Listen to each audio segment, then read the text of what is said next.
Olá, prezado aluno, tudo bom? Chegamos na nossa última aula. Que beleza, né? Que foi essa disciplina. Eu estou adorando, estou aprendendo muito também com vocês, né? Com a ajuda do nosso querido amigo Júlio, que se dispôs a estar aqui conosco, dando dicas valiosíssimas, ensinando muito mais do que a gente está vendo na apostila. Eu tenho certeza que você aí em casa, né, aí no Polo também está adorando. Lembrando mais uma vez que nós estamos aqui no restaurante Pobre Juan, esse restaurante portenho, que trabalha com carnes, né, com parrilhas, né, cortes, variados cortes de carne, né? Para você que curte muito a cozinha aí argentina, né, portenha, é uma boa oportunidade de você vir aqui no Shopping Rio Mar, aqui no restaurante Pobre Juan. Bom, na nossa aula de hoje, a nossa última aula de hoje, nós vamos falar sobre o serviço do vinho, né? Aí compõe rótulo, abridores, tipos de copo, né? Que são as taças, né? Como é que você deve servir, enfim, etiqueta à mesa também, né? Também para o próprio consumidor, para quem está bebendo também não cometer muitas gafes, né? O Júlio também aqui vai falar pra gente a respeito, mais um pouquinho de novo, se ele quiser falar, se ele achar que cabe da questão das rolhas, os diferentes tipos de rolha, que ele já falou um pouquinho na aula passada. Como é que a gente deve abrir e muito mais. Isso é uma parte muito importante da nossa disciplina. Antes de começar, vinho da aula da semana passada. Isso, foi o Porto Downs Town, 10 anos. É um vinho que tem 10 anos de... Primeiro, a denominação de origem mais antiga da história do vinho é a dos vinhos do Porto, em 1756. Foi quase 150 anos antes de Bordeaux. Então, é uma região super tradicional de vinho no mundo, faz os vinhos fortificados. O vinho do Porto é um vinho que é adicionado a aguardente vínica na sua composição. Então, seria aguardente vínica? Aguardente vínica, a gente tem a aguardente de cana e a aguardente vínica é a aguardente feita de uva. Exatamente. E a gente tem um aguardente com mais ou menos 78 graus, um bocado de álcool. Então, se adiciona dentro do volume do vinho para interromper a fermentação. A aguardente é muito forte, mata as leveduras, sem o vinho ter fermentado todo. Então você tem um vinho doce com muito álcool. E é por isso que o vinho do Porto é doce e tem muito álcool. É um vinho que levou uma média, a gente diz que é uma média, por quê? Porque pode ser um lote de 5 anos, com um lote de 15 anos, dando um lote de 10 anos. Não necessariamente precisam ser 10 anos todo o lote do vinho.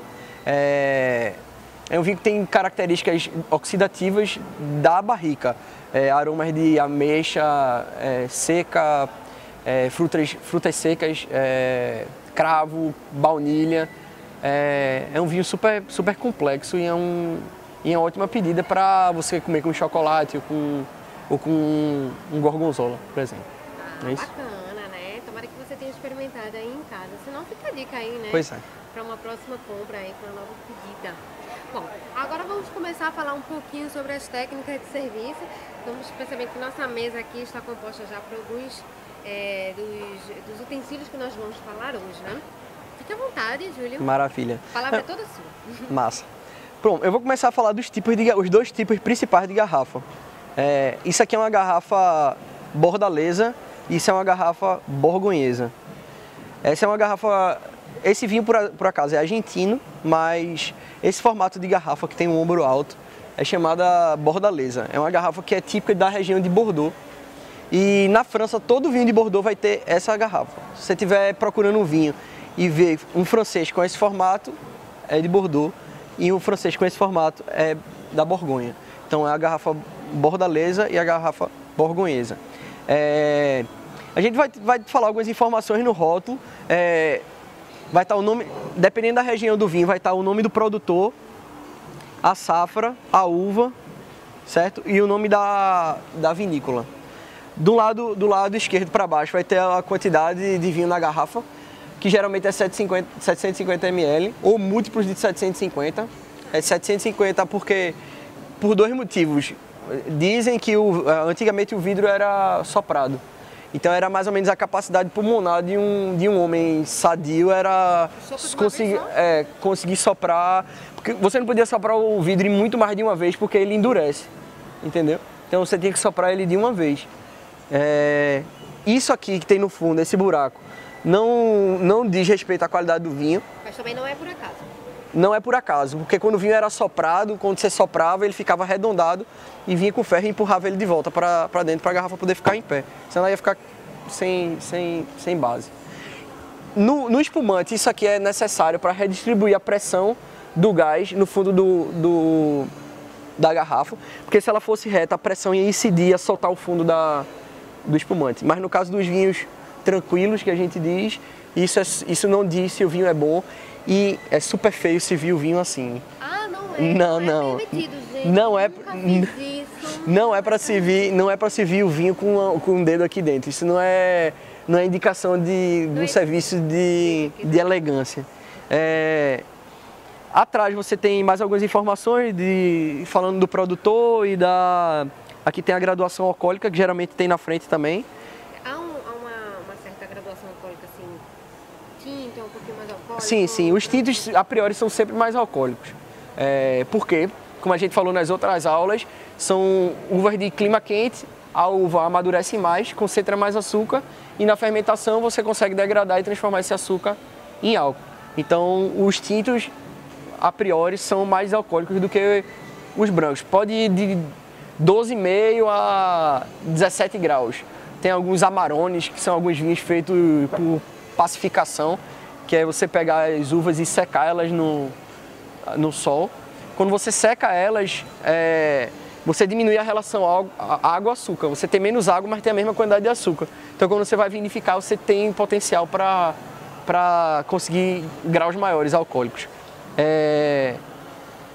Pronto, as informações de rótulo são essas, são básicas. Porcentagem de álcool, volume da garrafa, produtor, safra e uva, né? Geralmente tem um timbrezinho dela, né? Isso varia muito. Tem alguns vinhos que tem braille atrás para pessoas que têm problemas de visão conseguir identificar que vinho é. O serviço do vinho a gente corta aqui embaixo desse gargalo, tira essa cápsula de cima e faz a extração da rolha normalmente. Você nunca gira a garrafa na mesa, você sempre gira, a garrafa é sempre servida e aberta de frente para o cliente. Então você nunca gira a garrafa para terminar o corte, sempre de frente para o cliente. E o serviço é feito com rótulo também de frente para o cliente, entendeu? Aquele cliente que solicitou o vinho. O cliente que pediu o vinho, exatamente. Isso é uma questão de feeling que você tem que ter. Tem um casal, você vai entregar para um homem, nem sempre. Você pode, quando você não tem a certeza, quando uma mulher lhe pede a carta de vinho, você dá para quem lhe pediu. Se um homem pediu, você dá para o homem. Se você for levar a carta de vinho sem ninguém ter pedido, você coloca na mesa para que qualquer um de dois olhar. É até um pouco machista você entregar a carta para o homem, entendeu? O serviço é feito assim. A gente tem aqui os diferentes tipos de copo. Isso aqui é uma taça ISO, que a gente chama, que serve para servir vinho do Porto, vinho de sobremesa. Isso aqui é uma flute, que é uma taça para espumante, porque ela tem esse formato mais esguio, mais fechado, que é para não ter a perda do gás para a atmosfera. Se você tem uma garrafa, um copo muito aberto, você vai ter uma área de contato muito maior com a atmosfera, você vai perder o gás muito mais rápido, então você tem um copo mais fechado. Esse aqui é uma taça borgonhesa e essa é uma taça bordaleza. Por quê? Isso geralmente é para... se desenvolvem modelos de taça para cada região de vinho, entendeu? Mas convencionalmente essa taça, esses vinhos são menos alcoólicos, eles são vinhos de menor guarda, então você tem uma taça mais fechada para não ter tanta oxidação. Essa taça você quando serve, você vai ter uma área de contato maior do vinho com o ar, então ele vai desprender aromas mais rapidamente. Entendeu? Então é por isso esses dois diferentes tipos de taça. Eu particularmente prefiro taças mais fechadas, entende? Mas isso é convenção. A gente parte para a temperatura de serviço, espumantes doces, moscatéis, de 4 a 8 graus, champanhes de 8 a 12, brancos de 10 a 14, tintos de 14 a 18. Isso depende do vinho tinto, isso depende do vinho branco, isso depende do espumante. Quanto maior a estrutura, quanto mais potente o vinho, menos gelado você serve. Por quê? Porque o frio no vinho, ele aguça a astringência. Então você pode ter um vinho que ele não é nem tão adstringente. A adstringente é aquela sensação de banana verde na boca, de caju. Quando você pega um caju verde que trava a língua. Às vezes o vinho não é nem tão adstringente, mas por ele estar fora da temperatura, ele está gelado, ele fica muito adstringente. Então o vinho já adstringente, você serve ele menos gelado. E o contrário também é ruim. Se você serve ele muito quente, você vai parecer que ele tem muito mais álcool do que ele realmente tem. Porque o álcool começa a volatilizar com a temperatura e você começa a sentir um cheiro muito forte de álcool no vinho que não é para ter, que às vezes não é tão alcoólico. Ele só está sendo servido na temperatura errada. Para os brancos, a mesma coisa. Se você serve o branco muito quente, ele vai parecer muito mais ácido do que ele realmente é. Entendeu? Então, por isso que os brancos você serve bem mais frios do que os tintos, que é para você equilibrar essa acidez deles. Entendeu? E quando você vai servir na taça, até que altura da taça é recomendado? Você serve até a curva da taça. Isso também varia de taça para taça, né? Mas assim, os brancos geralmente você serve menos ainda, que é para o vinho não esquentar no copo. Mas os tintos você serve até a curva de ascensão da taça, né? Que são essas curvas aqui. Aí realmente vai depender muito da taça, né? Da taça e do vinho que você está servindo, né? Existem aquelas taças específicas para vinho branco também ou não? Você pode servir aí também? Sim. Não, você pode servir aqui. Isso é uma taça que eu até acho melhor porque ela abre mais o vinho, por ela ser uma taça maior. Mas as taças de vinho branco geralmente são um pouco menores, entendeu? Que também são legais porque você preserva mais a temperatura e o vinho oxida menos.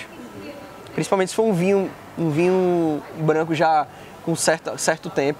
Então é legal você ter uma taça menorzinha. E o espumante até a curvinha não? O espumante pode ser um pouquinho mais? Não, o espumante até um pouco só depois da curva. Nunca se enche muita taça porque ele esquenta e ele perde o gás. Vai ter cliente que vai te pedir para você... Vai ter cliente que vai virar a taça para você servir.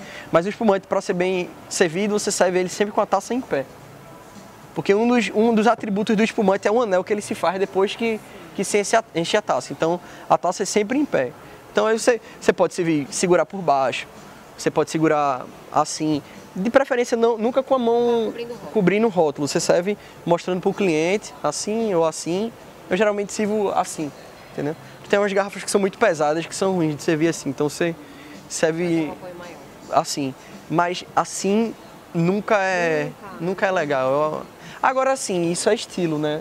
Eu não gosto, entendeu? Mas há quem possa dizer que é o jeito correto, que é o jeito mais elegante. Eu acho meio... Não gosta mais. Eu acho meio cafona. Bom, mas fica a dica, né? O Júlio é muito mais assim, conhece muito mais dessa experiência aí de servir vinho do que eu, pelo menos. Uhum. Então eu acredito muito aí no que ele está falando. Então, vamos falar, já que você falou um pouquinho da questão que o cliente não deve inclinar a taça, no caso de espumante, e em taça de vinho normal, ele pode dar uma inclinadinha? Também não é recomendado? Assim, ele se inclina a taça do espumante, que é para ele fazer menos espuma. Aí tem cliente que gosta, que não gosta dessa perda do gás quando você serve a taça em pé. Mas os outros vinhos não tem sentido porque eles não têm gás, entendeu? Então não adianta, a mesma coisa se você servir em pé ou deitado vai dar no mesmo, entendeu? Então não tem tanto problema, mas essa dica mais para a questão da flutezinha, né? Do espumante, exatamente. Uma dúvida que eu acho que muita gente tem. É cafona abrir a tacinha, a garrafa de espumante explodindo tudo, fazendo aquela meladeira, como é que é? Vamos aí explicar isso. Não é que seja cafona. O espumante ou o champanhe é uma bebida muito festiva, né? E tem alguns momentos que o momento pede. Você vai romper o ano, vai ano novo. Seu filho nasceu, seu filho se formou, etc, etc. Mas dentro de um lugar fechado, um restaurante ou dentro de um jantar, tem um produtor de champanhe que ele diz que não se abre uma garrafa de champanhe com um estouro, se abre com um sussurro. Então, quanto menor o barulho que você faz abrindo uma taça, melhor. Porque quando você estoura a garrafa, você está jogando um monte de gás para fora, você está agitando a bebida, não é legal. A mesma coisa sabrar, você arrancar com a sabre é quando você arranca com a espada, com o sabre. Dizem que isso foi Napoleão, quando estava voltando de uma campanha, pegaram deram uma garrafa de champanhe e ele abriu com um sabre que ele tinha. Ele costumava fazer isso. Mas é feio, é perigoso. É perigoso, né? A gente vê algumas cenas de filme por aí, algumas cenas aí de comédia. Quando você sabra uma garrafa que não está na temperatura certa, para sabrar ela pode estourar na sua mão. Não é só a rolha que vai, o próprio garrafa de vidro pode estourar na sua mão, entendeu? Falando de garrafa, tem alguma coloração específica que seja mais indicada? Sim, com certeza. As garrafas a gente usa geralmente verde ou ambar escuro, que é para não ter uma reação de fotólise, que a gente chama, que é uma relação de degradação do vinho através da garrafa. A gente tem muito problema com o vinho branco porque as garrafas geralmente são transparentes, os brancos e os rosés. Mas comercialmente é muito desinteressante você vender um rosé ou um branco numa garrafa escura, né? Você nem identifica direito que ele é branco, porque uma né? das graças do rosé e do branco é você saber ver a cor dele antes de comprar. Mas ela é super perigoso. E geralmente os brancos de qualidade, os brancos de guarda, são engarrafados em garrafas escuras. Aquelas famosas garrafas de vinhos alemães. São azuis, São azuis, né? Não é legal. Não é legal? Não são recomendados. Ok, agora falando um pouquinho do consumidor. Você já deu uma dica aí para o consumidor, você, viu? Em casa, eu, ele, todos nós. Quando for pedir que o garçom sirva nosso espumante, a gente não deve inclinar a taça. Mas o consumidor tem uma série de situações também, né? De particularidades, assim. O consumidor dentro do restaurante é que manda. Se ele inclinar a taça, você vai servir. E é uma questão de gosto, né? O cliente quer que seja servido assim porque ele não quer perder o gás. Ok. Não, mas outras etiquetas assim do consumidor, a gente quando está bebendo um vinho, como é que a gente deve segurar a taça? Assim, se segura a taça geralmente pela perna, né, que a gente chama, porque você não vai segurar por aqui porque a temperatura da sua mão vai esquentar a taça, vai manchar a taça toda. Quando você for olhar o vinho, a taça vai estar toda manchada, não é legal. Segurar por aqui eu não acho muito elegante, então, mas isso é uma questão particular. Se você quiser segurar aqui, ok. E não existe um protocolo de vinho, assim. Uma das minhas linhas é desaristocratizar o vinho, entendeu? Não tem muita pompa e circunstância para o vinho, não. Você serve, você bebe. É super deselegante você estar numa mesa, no jantar com sua família, com seus amigos, você ficar sendo tão eloquente com o vinho girando, olhando pro teto. Isso é super feio, não é necessário. Você não tá numa prova técnica de vinho, você está numa mesa com colegas, com amigos, com familiares. Isso é desnecessário, entendeu? Claro, você vai cheirar o vinho, pode olhar discretamente, mas você não vai ficar com muito pra que isso, entendeu? Muita soberba. Sou o entendedor, às vezes não entende, nem tanto. A técnica de a gente fazer assim realmente faz sentido para poder misturar? Quando você chacoalha o vinho, você está colocando em choque uma molécula de aroma com a outra e às vezes ela volatiliza quando você bate uma com a outra, entendeu? Então você, quando chacoalha, você desprende aromas do vinho. E para a gente poder sentir bem direitinho mesmo aquele sabor do vinho, é recomendado ou não sei, que a gente coloque o vinho, dê uma bocejada discreta na boca ou não? Você consegue passar o vinho por dentro da boca sem bochechar, né? Porque dentro numa mesa também totalmente deselegante você bochechar. Então agora sim, uma dica que dou é você pode enfiar o nariz mesmo dentro da taça, é assim, exatamente. Você bota o osso do nariz no lado posterior da taça, assim. Esse é o jeito mais indicado de se cheirar o vinho, né? E não é feio você enfiar o nariz, apesar de parecer, não é. Você enfiar o nariz dentro da... Pode enfiar o nariz. No caso do espumante, você nunca agita um espumante para sentir aroma. Não? Que é a mesma coisa que você pegar uma Coca-Cola e agitar para depois beber, então você vai perder o gás dela. Então o espumante você pode, sei lá, colocar um guardanapo em cima e cheirar depois, entendeu? Porque o próprio gás que está saindo, ele vai carregar o aroma. Então você pega um guardanapo, coloca em cima. Então no evento que você estiver no coquetel, você pegar o espumante, colocar um guardanapozinho enquanto está bebendo, não tem problema nenhum. Não. Ok. E uma vez aberta a garrafa de vinho, essa garrafa tem que ser consumida até o final. Sim, é o mais indicado.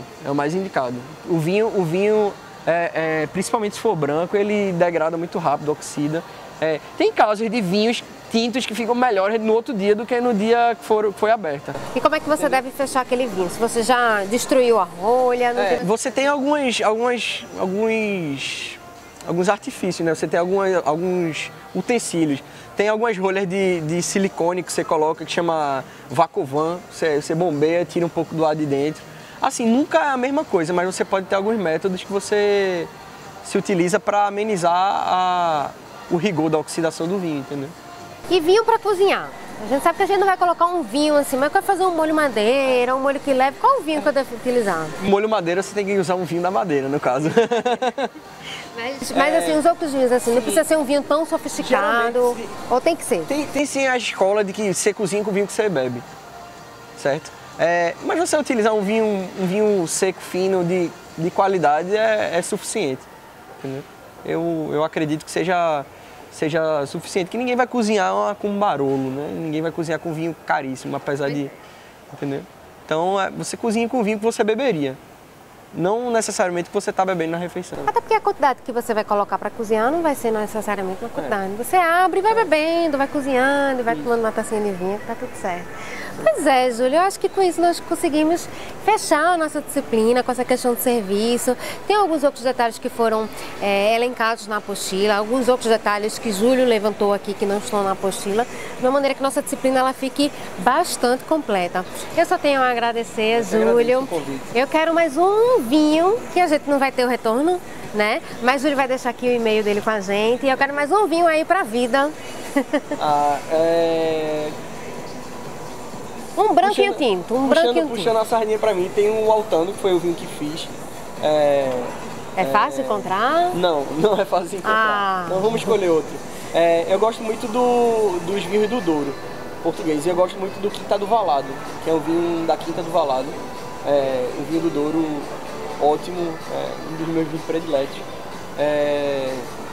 Um vinho branco, Peramanca Branco, que é um outro vinho português do Alentejo, da Cartucha, da vinícola. E é um vinho que eu gosto muito, que é um vinho branco de guarda, é um vinho branco maduro, mais maduro. Mas agora eu fiquei curiosa, fale um pouquinho do seu vinho aí, que você produziu. Eu tenho uma garrafa dele em casa e ainda não tomei. E foi um vinho que fiz em 2010 no Douro. É um vinho tinto é um corte de Touriga Nacional, Touriga Franca, Alicante Boucher, Aragonês. São várias uvas, trincadeira. E é isso. E fiz Porto também, mas o Porto a gente não tem como safrar porque eles ficam muitos anos guardados. Então eu que agradeço. Quem quiser saber mais e quem quiser provar degustar esses vinhos que o Júlio acabou de recomendar e quiser trocar uma ideia com ele, qual é o e-mail, Júlio? Meu e-mail é Rizuto, que é o meu sobrenome, Rizuto, RIZUTO, @hotmail.com. Tenho certeza que Júlio não vai se opor a responder alguma dúvida de vocês. Bom, minha gente, é isso. Com isso, com essa aula maravilhosa, nós terminamos a nossa disciplina, mas o nosso encontro não acaba aqui, né? Nós estamos em constante debate aí nos fóruns, nas atividades e também pela vida toda, né? Eu quero ver vocês fora aqui, no mercado de trabalho. Serei uma colega profissional amiga de vocês, assim como o Júlio, assim como todas as pessoas que fazem parte das nossas aulas, e a gente se encontra por aí. É isso aí, minha gente. Fiquem com Deus, podem me procurar para o que for necessário, né? E eu só tenho a agradecer pela boa paciência de vocês em estar sempre nos assistindo. Fiquem com Deus e até a vida!